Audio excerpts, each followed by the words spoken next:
오늘부터 역대하 말씀을 보겠습니다. 역대하 1장 1절부터 17절까지의 말씀입니다. 한 절씩 교독하겠습니다. 다윗의 아들 솔로몬의 왕위가 경과하여 가며 그의 하나님 여호와께서 그와 함께하사 심히 창대하게 하시니라. 솔로몬이 온 이스라엘의 천부장들과 백부장들과 재판관들과 온 이스라엘의 방백들과 족장들에게 명령하여 솔로몬이 온 회중과 함께 기브온 산당으로 갔으니 하나님의 회막 곧 여호와의 종 모세가 광야에서 지은 것이 거기에 있음이라. 다윗이 전에 예루살렘에서 하나님의 궤를 위하여 장막을 쳐 두었으므로 그 궤는 다윗이 이미 기럇 여아림에서부터 그것을 위하여 준비한 곳으로 메어 올렸고, 옛적에 훌의 손자 우리의 아들 부살렐이 지은 놋 제단은 여호와의 장막 앞에 있더라. 솔로몬이 회중과 더불어 나아가서 여호와 앞 곧 회막 앞에 있는 놋 제단에 솔로몬이 이르러 그 위에 1000마리 희생으로 번제를 드렸더라.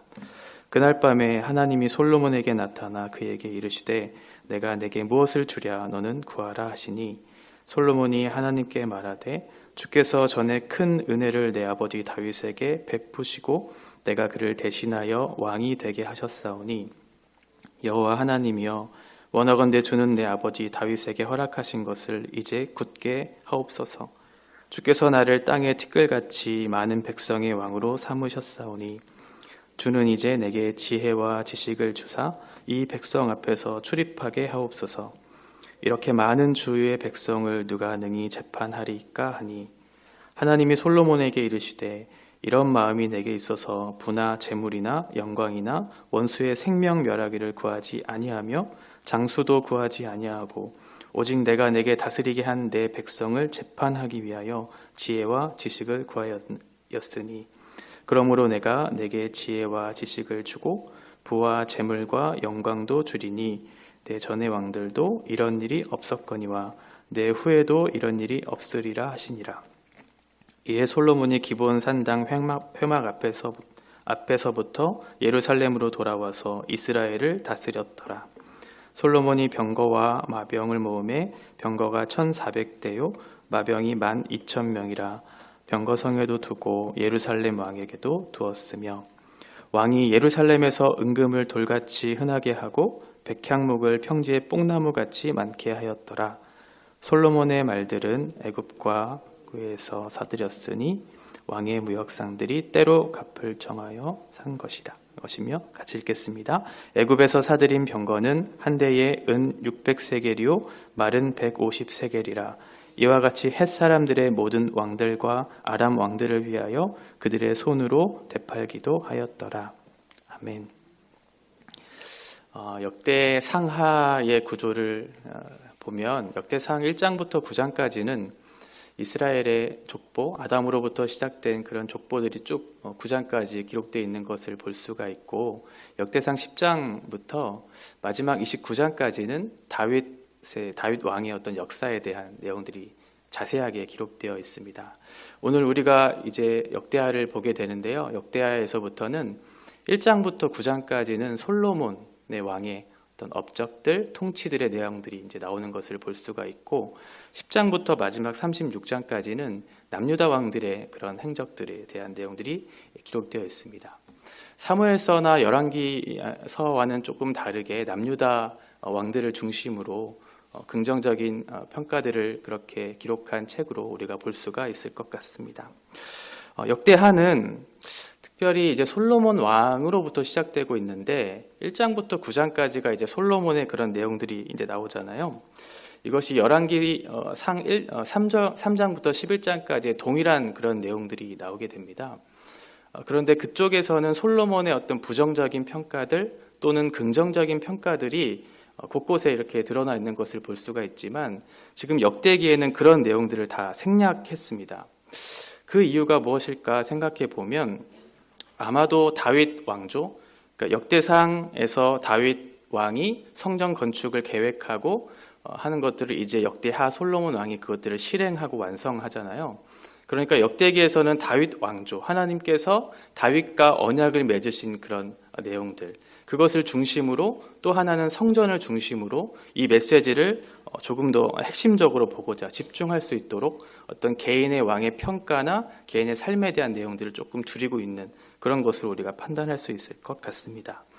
오늘 1장 1절부터 6절까지는 솔로몬 왕이 기브온 산당이라고 하는 곳에서 제사를 드리는 그런 내용으로 시작을 되는 것을 볼 수가 있어요. 열왕기상 2장에 보면 아도니아가 죽임을 당하는 내용들, 또 아비아달이 이제 추방을 당하고 또 요압과 시므이 같은 사람들이 이제 처형을 당하는 그런 상황들이 묘사가 되어 있거든요. 그런데 이 역대기에는 이 내용을 다 생략하고 있어요. 솔로몬 왕권 그 초기에는 매우 불안한 그런 국내적인 어떤 정세들을 열왕기상에서는 밝히고 있는 것이죠.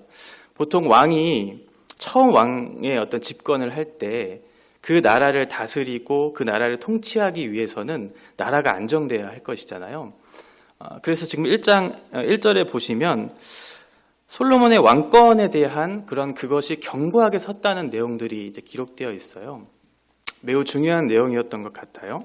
왕이 왕으로서의 역할을 잘 감당하기 위해서 그의 왕권이, 그의 권위가 잘 세워지지 않으면 나라는 불안해질 수밖에 없고 백성들도 혼란스러울 수밖에 없었겠죠.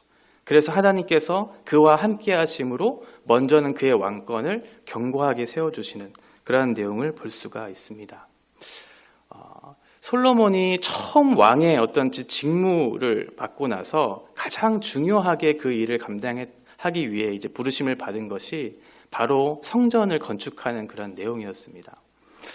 다윗으로부터 온 그런 하나님의 그런 약속과 계획들이 솔로몬에서부터 이제 성취되어지는 과정 속에서 솔로몬이 가장 먼저 해야 했었던 일은 하나님과의 관계의 회복이었던 것 같아요.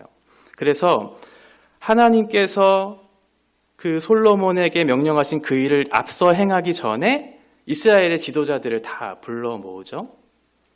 방백들, 또 족장들, 재판관들, 천부장들, 백부장들에게 명령을 하게 돼요. 이스라엘에 있는 지도자들을 다 불러 모아서 그에게 명령합니다. 온 이스라엘 백성들을 모아라 라고 하면서 그 목적은 하나님 앞에 예배하는 것, 제사를 드리는 것이었죠. 나라를 세우는 것을 왕 어떤 특정한 한 사람이나 또는 지도자들의 어떤 특정한 무리들이 그것들을 주도해서 하는 것이 아니라 솔로몬은 왕으로서 이스라엘 온 백성들을 모아서 하나님 앞에 세우는 그런 역할을 감당했던 것이죠. 먼저는 하나님 앞에 예배 공동체로서 어린 아이에서부터 어른에 이르기까지 모든 사람이 나와 하나님 앞에 제사를 드리는 그런 일들로부터 시작하는 것을 볼 수가 있습니다. 이것은 매우 중요한 내용을 담고 있고 우리에게 중요한 교훈을 주는 것 같습니다. 하나님께서 그 공동체를 받으실 때는 어떠한 특정한 무리들을 받으시는 것이 아니라 예배 공동체로 모인 그 공동체적인 성격, 그렇게 예배할 때 하나님께서 그 예배를 기쁘게 받으신다는 사실을 우리는 기억해야 한다는 것입니다. 그런데 3절에 보시면 그 제사의 장소가 기브온 산당으로 나오고 있어요. 보통은 산당이라고 하는 것은 그렇게 좋은 이미지를 갖고 있지는 않습니다. 가나안 민족들이 자신의 신들을 섬기는 그러한 곳이기도 했고 이후에도 계속해서 이스라엘 백성들도 그곳에 나아가 우상을 숭배하는 그러한 장소로 그렇게 여겨졌기 때문에 왜 기브온 산당이라고 하는 곳을 택하였을까 그런 의문들이 들 수도 있잖아요. 그런데 그 이후에 보시면 이 기브온 산당에서 제사를 드린 이유가 있었다는 것을 우리가 알 수가 있어요. 모세가 광야에서 지은 의미 있는 하나의 장소이기도 했었고요. 그리고 이곳에는 대제사장인 사독이 날마다 번제를 드리는 그런 제사의 장소로도 지금 그렇게 드려지고 있었던 장소이기도 했었어요. 그리고 또 하나는 놋제단이 있었기 때문에 제사를 드리기에 적합한 장소였죠. 물론 다윗이 언약궤를 예루살렘에 있는 성막에 옮겼기 때문에 궤는 있지 않지만 그래도 아주 의미 있는 장소였고 하나님께서 받으실 만한 그런 적합한 그런 장소로서 이 솔로몬이 기브온 산당을 선택했던 것이죠. 그곳에 나아가서 솔로몬 그리고 온 이스라엘이 모여서 하나님 앞에 일천 번제를 드립니다. 열왕기서에서는 이 일천 번제를 드리는 내용들에 대해서 아직 동사가 미완료형으로 쓰였어요. 계속해서 지속적이고 반복적인 어떤 번제의 의미 이런 것들을 우리가 생각할 수 있다면 역대기는 완료형으로 쓰였거든요. 이것이 정말 단번에 1,000마리의 제물이 드려진 어떤 번제인가? 아니면 매일마다 그렇게 드려져야 하는 그런 번제물을 매일 바쳤는가라고 하는 그런 생각들을 할 수 있지만 지금 역대기에서는 그 1,000번제가 단번에 드려진 것으로 그렇게 설명되어지고 있어요. 그래서 7절에 보시면 그 제사를 드리고 난 이후에 하나님께서 솔로몬에게 나타나신 것, 그것을 통해서도 확인할 수가 있죠. 그래서 기브온 산당에서 하나님께 온 이스라엘 백성들이 그렇게 예배 공동체로 하나님을 예배하고 제사를 드린 것, 이것은 솔로몬이 이 일을 어디에 목적을 두고 나아가야 하는지에 대한 분명한 인식을 갖고 있었기 때문에 그렇게 할 수 있었던 것이죠. 그런 모습을 보고 하나님께서 솔로몬에게 무엇을 원하느냐, 네가 원하는 것을 요구해봐라 라고 했을 때 솔로몬은 아주 지혜롭게 하나님의 마음에 합한 그 뜻을 구하는 것을 볼 수가 있습니다. 처음 왕이 되면 왕으로서 어떤 부와 명예와 권력이 주어지면 그것이 욕심날만도 한데 솔로몬은 하나님의 마음에 합한 기도를 드리기 시작합니다. 다윗의 왕조가 영원히 경고의 서리라 라고 하는 역대상 17장 23절의 말씀을 하나님께서 성취해 주시기를 먼저 기도해요. 다윗 왕조가 다윗 언약에 신실하신 하나님께서 그것을 성취해 달라고 먼저 하나님의 마음에 합한 기도를 하게 되죠. 그뿐만 아니라 두 번째는 이제 왕으로서 나라를 다스려야 하는데 자신의 부족함을 알고 있었던 사람 같아요. 그래서 백성들을 올바르게 재판하기 위해서 하나님께 지혜와 지식을 구하는 모습을 볼 수가 있죠. 하나님의 사명을 잘 감당하기 위해서 그 뜻을 이루어 드리기 위해서 그것을 구했던 것이에요. 그러니까 그의 마음에 합한 기도를 드렸던 것이죠. 요한일서 5장 14절의 말씀과 같이 그의 뜻대로 무엇을 구하면 들으심이라 라고 하는 것이죠. 개인적인 것을 구하는 것도 어떻게 보면 의미가 있지만 먼저는 하나님 앞에 제사를 올려드리고 하나님의 뜻에 합당한 기도를 드림으로 그의 마음에 흡족한 것을 올려드릴 때 하나님께서는 그 이후에 부와 명예와 권력을 솔로몬에게 더하여 주는 것을 볼 수가 있습니다. 물론 우리가 부와 명예와 권력을 위해서 기도하는 것은 아니지만 하나님의 뜻을 구하고 하나님의 마음에 합한 기도를 올려드릴 때 그 모든 것을 하나님께서 더하신다는 사실을 우리가 볼 수 있는 것이죠. 성전은 하나님께서 예배에 임재하시는 곳이잖아요. 지금 이 시대 가운데서는 우리가 바로 성전이고요. 먼저는 이 성전이 되기 위해서는 하나님과의 관계가 먼저 세워져야 한다는 사실을 우리는 기억해야 할 것 같습니다. 아무리 좋은 예배당이 있고 또 예배 부서에 많은 활동들을 할 수 있는 프로그램과 섬기는 사람들이 있을지라도 먼저는 하나님과의 관계가 세워지지 않으면 아무리 휘황찬란한 건물과 많은 사람들이 있는다 할지라도 그것은 공허한 외침에 불과할 수 있을 것 같기 때문에 그렇습니다. 먼저는 우리의 우면동 교회도 그러한 공동체가 되어야 하겠죠. 예배하는 공동체, 그것이 온 이스라엘 회중들이 나아오는 그런 예배 공동체로서 먼저 하나님 앞에 합당한 사람으로 세워졌을 때 그때에 하나님께서 이 공동체를 세우실 것이고 이 공동체 가운데 우리가 생각할 수 없고 우리의 생각을 뛰어넘으시는 하나님의 은혜가 충만하게 임하게 될 것입니다. 두 번째는 하나님 앞에 합한 기도를 드려야 한다는 것이죠. 하나님, 다윗 왕조가 견고히 설 수 있도록 그것이 성취되도록 하나님 나에게 그것을 주어달라고 기도했고 또 이 나라를 잘 다스릴 수 있도록 재판할 수 있도록 그렇게 기도했던 솔로몬의 기도와 같이 이 재판이라고 하는 단어 샤파트 안에는 다스림과 통치라고 하는 그런 개념들이 있거든요. 그러니까 어떤 사적인 이익을 구한 것이 아니라 나라를 잘 다스리는 그런 하나님의 사명의 기도를 드렸던 것입니다.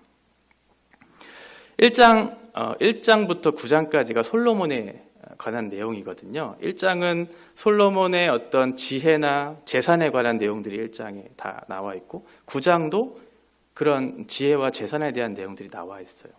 2장부터 7장까지는 성전을 건축하는 내용이 나오고 8장에는 솔로몬의 어떤 업적들을 간단히 설명하고 있는 것을 볼 수가 있어요.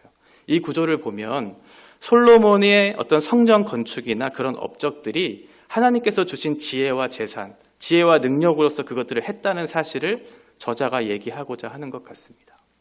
우리가 이 말씀을 통해 기억해야 할 것은 우리 공동체가 예배 공동체가 되어야 한다는 것, 그리고 그 예배 공동체로서 하나님 앞에 합한 기도를 드릴 때 이 공동체를 하나님께서 바르게 세우실 것이라는 그 확신을 가지고 하나님 앞에 나아가야 한다는 것입니다.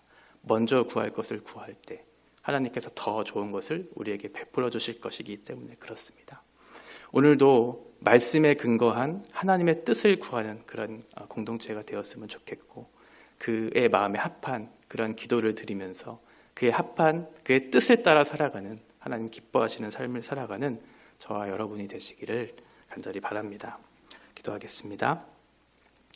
거룩하신 하나님 아버지, 주님께서 우리에게 말씀하시는 것은 너희의 예배가 하나님께 바쳐드리기를 기뻐함으로 우리의 공동체가, 우리의 예배 공동체가 하나님 앞에 올려드리는 것이 우선이라고 우리에게 말씀하여 주시는 것 같습니다. 우리가 먼저 회복해야 할 것은 어떠한 일을 하는 것이 아니라 우리가 예배 공동체로서 하나님 앞에 먼저 서고 하나님과의 관계를 회복하는 것이고, 또 그에 합당한 기도를 드릴 때 하나님께서 그 일을 더하여 주실 것을 기대하면서 하나님의 일들을 감당하는 것입니다. 하나님, 우리의 우면동 교회의 공동체를 기억하여 주셔서 어린 나이에서부터 어른에 이르기까지 하나님 앞에 합당한 예배 공동체로 저희들이 먼저 서게 하여 주시고, 하나님의 뜻을 구하는 기도를 올려드릴 때 이 예배 공동체가 회복되어지고 온전하게 되어지고 새롭게 되어지고 견고하게 되어지는 그러한 은혜가 우리 공동체에 있게 하여 주시옵소서. 오늘도 기도하는 모든 기도의 제목들이 하나님의 뜻에 합당한 기도가 되게 도와주시며, 우리의 삶의 발걸음들이 하나님의 기뻐하시는 그러한 삶으로 하나님 앞에 영광을 올려드리는 삶이 되도록 저희의 삶을 인도하여 주시옵소서. 예수님의 이름으로 기도합니다. 아멘.